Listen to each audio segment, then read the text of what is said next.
नमस्कार, मैं हूं आपके साथ विभा उपाध्याय और आपका बहुत बहुत स्वागत करती हूं news 18 Madhya Pradesh Chhattisgarh lifeline E conclave में, जहां आज हम बात करेंगे छत्तीसगढ़ में कोविड-19 के कारण सामने आ रही चुनौतियों, उनसे निपटने के उपायों और भविष्य की तैयारियों की। इसके साथ ही स्वास्थ्य से जुड़े विभिन्न बिंदुओं पर भी करेंगे गहन चर्चा। लाइफलाइन ई कॉन्क्लेव में हमारे साथ जुड़ चुके हैं देश भर के जाने माने हेल्थ एक्सपर्ट्स और विभिन्न क्षेत्रों की दिग्गज हस्तियां। हमारा पहला सेशन है भारत में हेल्थ सेक्टर पर प्रभाव। इस सेशन में हमारे साथ बातचीत करेंगे नीति आयोग के advisor Shri Alok Kumar ji, Ayush test tube baby centre and maternity home के डायरेक्टर डॉक्टर मनोज चिलानी जी और steel city multi speciality hospital Chhattisgarh के director doctor Arpit Gupta ji. News 18 Madhya Pradesh Chhattisgarh lifeline E conclave में आप सभी का बहुत बहुत स्वागत है। आइए पहले इस सेशन भारत में हेल्थ सेक्टर पर प्रभाव की शुरुआत करते हैं। आलोक जी से ही मेरा सबसे पहला सवाल होगा। आलोक जी, कोविड-19 की वजह से हमारे देश के हेल्थ सेक्टर पर किस तरह का प्रभाव पड़ा है?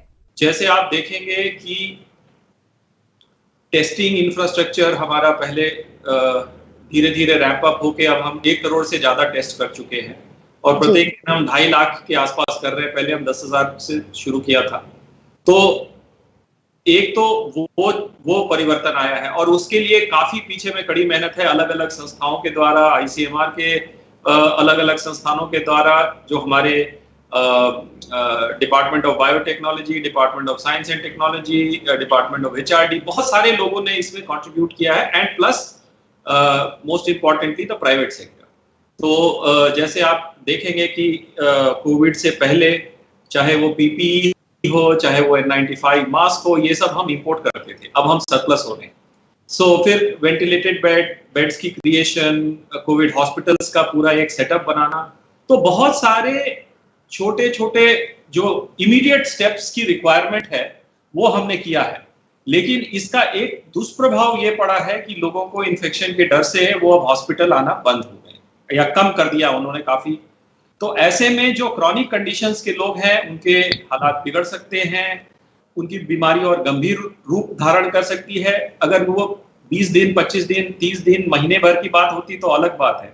लेकिन जैसा कि अभी हमें दिखाई दे रहा है कि ये कुछ समय तक हमारे साथ रहने वाला है। वैक्सीन पे भी काफी काम हुआ है, लेकिन अभी उसमें और बाकी है काम। और अब बात करते हैं डॉक्टर मनोज जी से। हमें किस देश से प्रेरित होना चाहिए? किस देश ने कोविड-19 का अच्छे से सामना किया और कैसे? जी, तो ओवरऑल ये जो कोविड सिचुएशन इसने पूरे वर्ल्ड के को एक्सपोज किया है, उनको रियलाइज कराया है कि हेल्थ केयर सिस्टम कैसा है। पहले हमें लगता था कि भारत में ठीक नहीं है, बाकी जगह बहुत ही एडवांस है और ऐसा, बट अभी हमने देखा इवन एडवांस कंट्रीज में भी बहुत इश्यूज आए हैं और वहाँ भी जब मैंने डायरेक्ट डॉक्टर से भी बात की तो वहाँ बहुत अच्छी हालत नहीं थी। और लकीली जैसे इंडिया एक्सपेक्टेडली बहुत अच्छा कर गया है, मैनेजमेंट पॉइंट ऑफ व्यू से काफ़ी इंडिया ने अच्छा किया, क्योंकि एक पॉजिटिव हमें हमारे साथ ये रहा कि हमें टाइम मिल गया अपने आप को प्रिपेयर करने का। तो गवर्नमेंट ने काफ़ी इसकी अच्छा प्रिपरेशन रखा है काफ़ी हद तक। बिल्कुल। तो डॉक्टर अर्पित, मेरा सवाल आपसे, कोरोना की वजह से लोगों के मन में डर है कि उन्हें सामान्य बीमारियों के लिए अस्पताल जाना चाहिए या डॉक्टरों के संपर्क में आना चाहिए, क्योंकि कोरोना होने का खतरा जो है उनके संपर्क में आने से भी रहता है। क्या हॉस्पिटल और डॉक्टर सुरक्षा के सभी नियमों का पालन कर रहे हैं? मेडिकल स्टूडेंट जैसे वो फर्स्ट ईयर में एडमिशन लेता है तभी से उसको सारी चीजें, कैसे सैनिटाइजेशन करना है, मास्क का यूज कैसे करना है, ग्लव्स का यूज कैसे करना है, ये सारी चीजें पता चल जाती है। वो सारे, चाहे वो नर्सिंग स्टाफ हो, वार्ड बॉयज हो, हॉस्पिटल के डॉक्टर्स हो या कोई भी ऐसा पर्सन जो हॉस्पिटल में काम कर रहा है या हेल्थ सेक्टर से जुड़ा हुआ है, वो इन सारी चीजों से पहले ऑलरेडी अवेयर हो चुका है। ये आज लास्ट 4-5 मंथ से जब से प्रॉब्लम स्टार्ट हुई है तब से आम जनता ने ये वर्ड की सैनिटाइजेशन क्या होता है, N95 मास्क क्या है, FFP1 क्या है, P2 क्या है, ये लोग अब जानना सीखे हैं और उन्हें लगता है कि क्या डॉक्टर्स इन चीजों को फॉलो कर रहे हैं कि नहीं कर रहे हैं। तो मैं सभी लोगों को इंश्योर करना चाहता हूँ, हर हॉस्पिटल, हर हेल्थ केयर फैसिलिटी की तरफ से, कि हम इन लोग चीजों के लिए बहुत अच्छे से ट्रेंड हैं। आपको किसी भी प्रकार से डरने की जरूरत नहीं है कि किसी हॉस्पिटल में जाने से आपको नुकसान हो सकता है। लेकिन हाँ, क्योंकि कंडीशन अभी नॉर्मलाइज नहीं है तो आपको अवॉइड करना चाहिए कि जब तक बहुत जरूरी ना हो तब तक आप हॉस्पिटल में नहीं जाए। बिल्कुल। तो आलोक जी, मेरा सवाल आपसे होगा कि हमारे बहुत से ऐसे दर्शक हैं ये जो जानना चाहते हैं कि इस कोविड-19 की वजह से किस तरह की बड़ी परेशानियों का पहली बार लोगों को सामना करना पड़ा है। ऑल इंडिया लेवल की पेंडेमिक मेरे ख्याल में 100 साल के बाद पहली बार हम लोगों ने देखा है। तो जितने लोग आज जिंदा हैं, लगभग किसी ने भी वो स्पेनिश फ्लू नहीं देखा था 1918 में, जिसमें लगभग 10 मिलियन 1 करोड़ लोग से अधिक की मृत्यु हुई थी। पहली बात तो ये। दूसरी बात कि ये जो नया वायरस है इसके बारे में जानकारी कम है, तो हमारे वैज्ञानिकों ने काफी मेहनत करके उसका डीएनए सेपरेट करना, आरएनए सेपरेट करना और उसके बाद में उसके बेसिस पे किट्स बनाना। एक तो मैं ये कहूंगा इनोवेशन पे आप पहली बार देखेंगे देसी डायग्नोस्टिक किट, चाहे वो आरटीपीसीआर के किट्स हों, चाहे वो एंटीजन की किट हों, चाहे वो एंटीबॉडीज के किट हों, सब हमारे अपने देश में बन के अपनी कंपनीज ने उसको सप्लाई किया। शुरू में तो जरूर हम कुछ बाहर से हमने इंपोर्ट किया, बट बहुत एक जो संतोष की बात है कि जो इनोवेशन इकोसिस्टम है उसने बहुत अच्छा काम किया। डॉक्टर मनोज, कोविड-19 के इस दौर में हमें संक्रमण से बचाव के लिए क्या जरूरी कदम उठाने चाहिए? पब्लिक को अवेयर होने की बहुत ज्यादा जरूरत है। जैसे हम देख रहे थे कि 10 लाख केस हो चुके हैं, every 3 days 1 lakh case increase हो रहे हैं। तो गवर्नमेंट ने तो अपनी तरफ से जो करना था कर चुके हैं, इंफ्रास्ट्रक्चर डेवलप जितनी जल्दी हो सकता था किया, किट्स सब आ गई, सब कुछ है, बट लोगों को अभी अवेयर थोड़ा सा केयरफुल होने की बहुत ज्यादा जरूरत है। आई कैन अंडरस्टैंड कि वो बहुत एग्जॉस्ट हो चुके हैं 3-4 महीने में, बिजनेस लोगों के डाउन हो चुके हैं, मेंटली इमोशनली बहुत डिप्रेस्ड हैं। तो जो माहौल चल रहा है डिप्रेशन का, होपलेसनेस का माहौल आ गया है, तो वो सब के पे ध्यान देने की बहुत जरूरत है और लोगों को थोड़ा सा केयरफुल रहने की बहुत ज्यादा जरूरत है। डॉक्टर अर्पित, क्या कोरोना के डर का फायदा उठाकर प्राइवेट कंपनियों ने अपने चार्जेस बढ़ा दिए? क्योंकि इस वक्त सबसे ज्यादा आर्थिक तौर पर लोगों की परेशानी उनके सामने है, क्योंकि लंबे चौड़े बिल उन्हें थमाए जाते हैं। तो क्या प्राइवेट हॉस्पिटल मरीजों को लूटने में लगे हुए हैं? देखिए, सबसे बड़ा मिसकंसेप्शन हमेशा रहता है कुछ लोगों को कि भाई डॉक्टर्स लूट रहे हैं या इस तरह की परिस्थिति का फायदा उठा के तुरंत अपने चार्जेस बढ़ा देते हैं। तो आप ये देखिए कि जब स्टार्टिंग में 22 मार्च के आसपास जब लॉकडाउन हुआ था, पूरा देश अपने घरों में बंद हो गया था, तो आप यदि अपने खिड़की से बाहर झांक के देखेंगे तो आपको सिर्फ 3 ही तरह के लोग सड़कों पे दिख रहे थे। एक डॉक्टर्स, एक पुलिस डिपार्टमेंट वाले और गवर्नमेंट ऑफिशियल्स, जो सारी कंडीशन को मैनेज करने में लगे हुए थे। तो मुझे नहीं लगता कि किसी को भी ये सोचना चाहिए कि कुछ पैसों के लिए 1000, 1500, 2000, 10,000 के लिए आदमी अपनी जान को रिस्क में लेके वहां उतरेगा सामने। तो ये बिल्कुल ऐसा नहीं है कि डॉक्टर्स ने चार्जेस बढ़ा दिए हैं या प्राइवेट हॉस्पिटल ने चार्जेस बढ़ा दिए और हम इस परिस्थिति का फायदा उठा रहे हैं, ज्यादा पैसे कमाने पे लगे हुए प्राइवेट हॉस्पिटल। एक्चुअल में होता क्या है कि जब भी कोई डॉक्टर बन के निकलता है कॉलेज से बाहर, तो आप ये देखिए कि उसके पास क्या होता है, सिर्फ एक डिग्री और नॉलेज। वो कुछ भी सेटअप, कोई हॉस्पिटल के equipments, mask, sanitizer, PP kit, ये लेकर डॉक्टर नहीं बनता। ये चीजें हॉस्पिटल को भी परचेस करना पड़ती है। तो क्या हुआ था, जब ये सिचुएशन स्टार्ट हुई थी तो हर जगह सारे सामान की इतनी शॉर्टेज हो गई थी कि हॉस्पिटल्स भी हो गए हैं, इवन गवर्नमेंट को भी ये प्रॉब्लम फेस हुई थी। हमने देखा था कि बहुत सारे गवर्नमेंट हॉस्पिटल्स में वेंटिलेटर्स खरीदना चाह रहे थे, फंड था, लेकिन उन्हें वेंटिलेटर्स नहीं मिल पा रहे थे। तो ये इश्यू हर किसी ने फेस किया था कि हमें भी जो चीजें मिल रही थी या जो हॉस्पिटल्स को मिल रही थी वो बहुत ज्यादा हायर रेट्स में मिल रही थी। तो मैं ये नहीं कहूंगा कि भाई आप यदि आपको कोरोना है तो आप जाइए, बहुत ज्यादा चार्जेस दीजिए, प्राइवेट हॉस्पिटल या बड़े हॉस्पिटल में एडमिट हो जाइए। या हर किसी का अपना एक पर्सनल कॉल हो सकता है कि वो कितना रेट अफोर्ड कर सकता है, वो कौन सा हॉस्पिटल में जा सकता है। लेकिन कभी भी किसी को ये नहीं सोचना चाहिए कि यदि चार्जेस ज्यादा है तो डॉक्टर अपना जो उसका कर्तव्य है या फर्ज है या उसके नॉलेज में किसी प्रकार की कमी आ रही है। चार्जेस वेरी कर सकते हैं सिटी के अकॉर्डिंग, उस सेटअप के अकॉर्डिंग, लेकिन कोई भी डॉक्टर, चाहे वो छोटा है, बड़ा है, या नॉट ओनली डॉक्टर, कोई भी हेल्थ केयर प्रोफेशनल जो भी अपनी ड्यूटी कर रहा है, वो कभी भी किसी भी मरीज के ट्रीटमेंट में कोई कोताही नहीं बरतता है। तो मैं यही बोलना चाहूंगा सभी लोगों को कि आप बिल्कुल ऐसा मत सोचिए कि इस चीज का कोई भी गलत फायदा उठा रहा है। हर आदमी अपने पोटेंशियल के हिसाब से, अपने नॉलेज के हिसाब से जो बेस्ट बन पा रहा है, देश को साथ लेकर इस बीमारी से लड़ने के लिए तैयार खड़ा हुआ। आलोक जी, आपसे मेरा सवाल कि हेल्थ सेक्टर पर जो असर पड़ा है वो आगे किस रूप में दिखेगा? क्या ये बदलाव पॉजिटिव इम्पैक्ट डालेंगे या फिर नेगेटिव? हमें अपने पर्सनल बिहेवियर में कुछ परिवर्तन लाने पड़ेंगे, क्योंकि जब तक हमें इसकी या तो दवाई या इसकी वैक्सीन नहीं मिल जाती तो prevention is the best form of cure. और उसमें सरकार की तरफ से आयुर्वेदिक इम्यूनिटी बूस्ट करने के बहुत सारे उपाय बताए गए हैं और वो हमें हर एक को फॉलो करना चाहिए। एक दूसरा, ये जानते हुए कि जो हमारा बुजुर्ग तबका है वो ज्यादा प्रभावित हो सकता है, उनके ऊपर विशेष ध्यान देने की आवश्यकता है, क्योंकि ये देखा गया, अगर आप इनके डेथ रेट्स देखें तो ज्यादातर जो है 55 से ऊपर के लोग उसमें शामिल हैं। तो जो बुजुर्गों को विशेष रूप से ध्यान देना है, और जो यंग लोग हैं उनको ये ध्यान देना है कि वो बाहर अपना घूम के आ रहे हैं, वो अगर उनको इन्फेक्शन होगा तो उनकी तो इम्यून सिस्टम उनको बचा लेगी, बट अगर उन्होंने ये इन्फेक्शन अपने बुजुर्गों को दे दिया तो वो सफर करेंगे। तो ये दूसरा एलिमेंट देखना है। तीसरा, और जो लॉन्गर टर्म पर्सपेक्टिव की बात मैं कर रहा था, एक तो आपने ये देखा होगा कि सरकार ने लगभग 15,000 करोड़ रुपए इमीडिएट रिस्पांस के लिए उन्होंने दिया था कोविड फैसिलिटीज स्ट्रेंथन करने के लिए। उसके अलावे आत्मनिर्भर भारत में 91,000 करोड़ रुपए का लगभग एक पैकेज कर रहे हैं for strengthening the health system in general across the country. बिल्कुल, ऐसे में डॉक्टर मनोज, क्या पास्ट में हमसे कोई गलती हुई? ये सवाल सबके जहन में बार बार उठते हैं। कोरोना का मुकाबला करने के लिए क्या हमारे हॉस्पिटल तैयार हैं पूरी तरह से? जी, जैसे कि पहले भी मैंने बताया कि ऑल ओवर द वर्ल्ड हम देखते हैं, चाहे वो अमेरिका हो चाहे इटली हो, सब जगह बहुत ज्यादा परेशानियां हुई हैं। जहां हम सोचते थे कि बहुत डेवलप्ड वर्ल्ड है, इवन यूके में बहुत ज्यादा परेशानी हुई है। तो इंडिया में इशू है कि हमारा पॉपुलेशन बहुत है, 130 करोड़ पॉपुलेशन के हिसाब से हमारा जो हेल्थ सिस्टम है वो बहुत ज़्यादा डेवलप होने की ज़रूरत है। जैसे अभी आलोक सर ने भी बताया, जिस हिसाब से बजटिंग हुई है वैसा ही ये आगे चलता रहे। और मैन पावर डेवलप करने में बहुत ज़्यादा टाइम लग जाता है। आप एक हेल्थ केयर प्रोफेशनल बनाते, एक डॉक्टर बनाते, उसमें टाइम बहुत लग जाता है। आप ओवरनाइट एक हॉस्पिटल क्रिएट कर सकते हैं, 1-2 साल में एक हॉस्पिटल बना सकते हैं, इक्विप कर सकते हैं बहुत जल्दी, बट एक मैन पावर बनाने में, डेवलप करने में, एक पर्टिकुलर सिस्टम डेवलप करने में काफी टाइम लगता है। और आप गवर्नमेंट हॉस्पिटल में देखिए, दे आर ओवरवर्क, बहुत ज्यादा भीड़ होती है, डॉक्टर ओवरबर्डन्ड होते हैं। हम जब बाहर की कंट्रीज में कंपेयर करते हैं तो एक डॉक्टर जो एक दिन में जो पेशेंट देखते हैं, नंबर ऑफ पेशेंट, और जो इंडिया में एक डॉक्टर नंबर ऑफ पेशेंट देखते हैं, उसमें जमीन आसमान का फर्क है।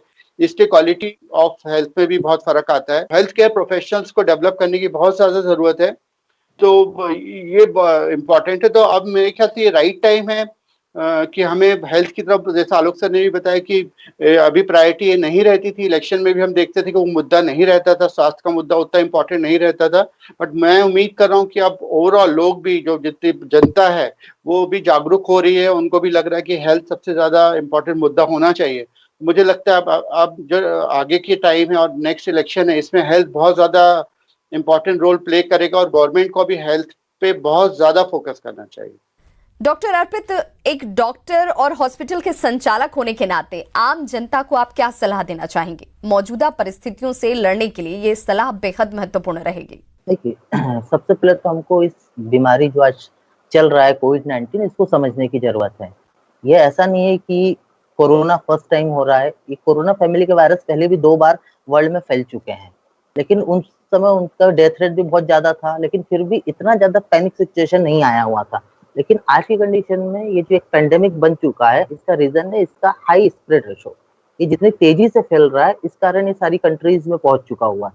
तो हमको ये समझने की जरूरत है सबसे पहले कि ये जो डिसीज है क्लोज कॉन्टेक्ट से फैल रही है। तो हमें ये चीज बिल्कुल ध्यान में रखना चाहिए कि जो डेफिनेटली हैंड सैनिटाइजेशन हो गया या मास्क हो गया, ये लोग तो मोस्टली बहुत लोग अवेयर हो चुके हैं, लेकिन फिर भी कहीं ना कहीं बैक ऑफ द माइंड आपको एक चीज मान लेना चाहिए कि this is a pandemic. Vaccine आने में अभी टाइम लगेगा और हो सकता है कि आपको ये वायरस का इन्फेक्शन हो जाए। तो आप क्या कर सकते हैं? आपको अपनी इम्यूनिटी बढ़ानी है। आप उन चीजों पे फोकस करिए जिससे आप, यदि ये डिसीज आपको हो भी जाती है तो कैसे आप इससे लड़ के जीत के बाहर आ सकते हैं। जैसे बहुत सारे आयुष मंत्रालय ने भी बहुत सारी चीजें बताई है, गाइडलाइंस जारी की है कि आप प्राणायाम करिए, योगा करिए, क्योंकि बेसिकली जो डिसीज है आपके रेस्पिरेटरी जो सिस्टम है उसके ऊपर इफेक्ट करती है। तो आपको ये सारी चीजें देखना चाहिए कि जिसके कारण आपको यदि ये हो जाता है, जिसके चांसेस हैं, I am not saying negative होके नहीं बोल रहा हूँ, बट आप ये मान के चल रही हो सकता है सारे प्रिकॉशन रखने के बाद भी एक ना एक दिन आपको ये डिसीज हो जाए। तो आप ऐसे चीजें मेजर करिए जिसके कारण आप इससे लड़ पाए। इसी के साथ हमारा ये सेशन भारत में हेल्थ सेक्टर पर प्रभाव यही खत्म होता है। आलोक कुमार जी, डॉक्टर मनोज चेलानी जी और डॉक्टर अर्पित गुप्ता जी इस सेशन में हमारे साथ जुड़कर अपनी इतनी बहुमूल्य जानकारियां साझा करने के लिए, अपना बहुमूल्य वक्त देने के लिए बहुत बहुत धन्यवाद। Thank you, thank you, thank you, thank you, thank you. यहां हम रुकेंगे एक छोटे से ब्रेक के लिए। देखते रहिए लाइफलाइन ई कॉन्क्लेव।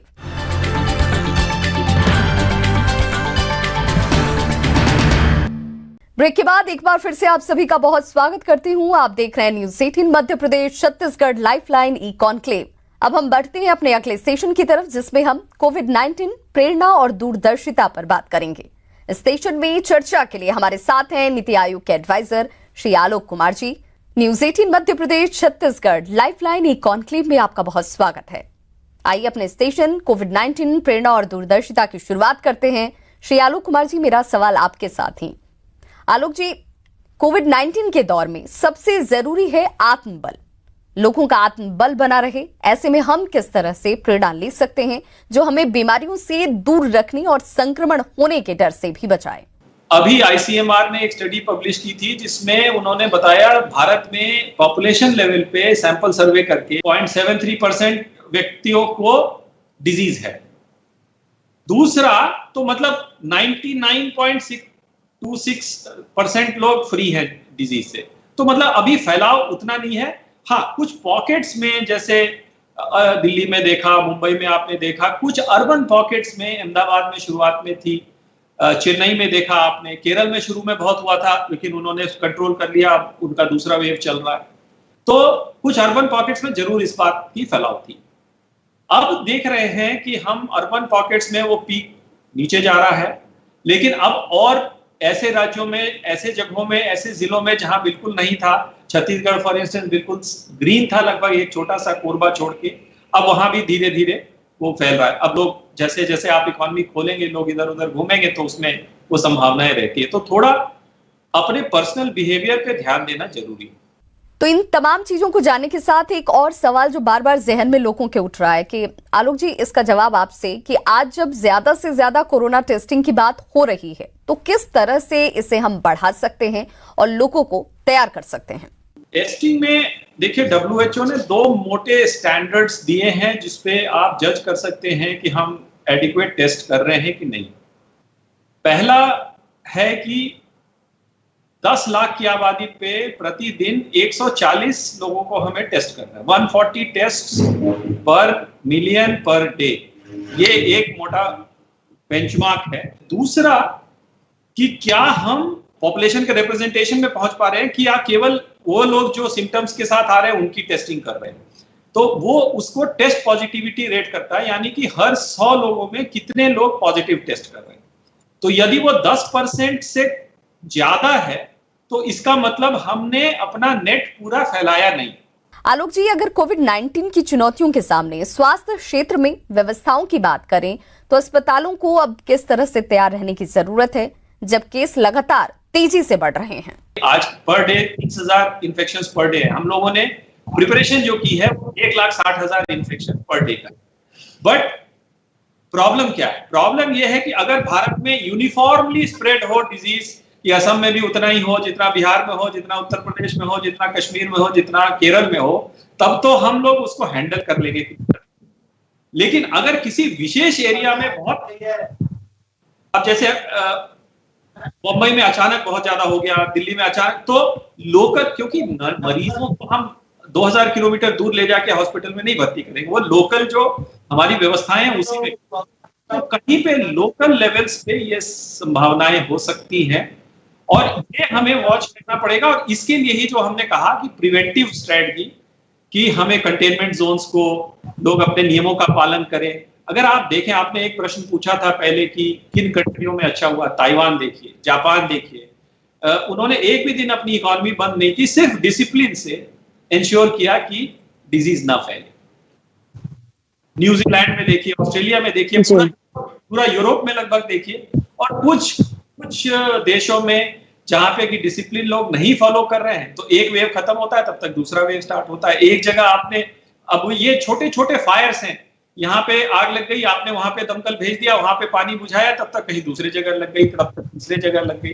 तो ये हमें रोकना है। आलोक जी, सरकारी अस्पतालों की जब हम बात कर रहे हैं तो कई तरह की और भी शंकाएं, कई तरह के और भी सवाल जहन में आते हैं। आलोक जी, सरकारी अस्पतालों और प्राइवेट अस्पतालों में इलाज को लेकर काफी अंतर है, खासकर खर्चे को लेकर बात की जाए तो इस खर्चे को लेकर इससे कैसे निपटा जा सकता है? प्राइवेट सेक्टर की भी अपनी मजबूरी है। देखिए, वो एक एस्टैब्लिशमेंट चला रहे हैं जिसमें उनको कंज्यूमेबल्स का, मशीन्स का, डॉक्टर्स की, नर्सेस की सैलरीज का सारा पैसा उनको रिकवर करना है।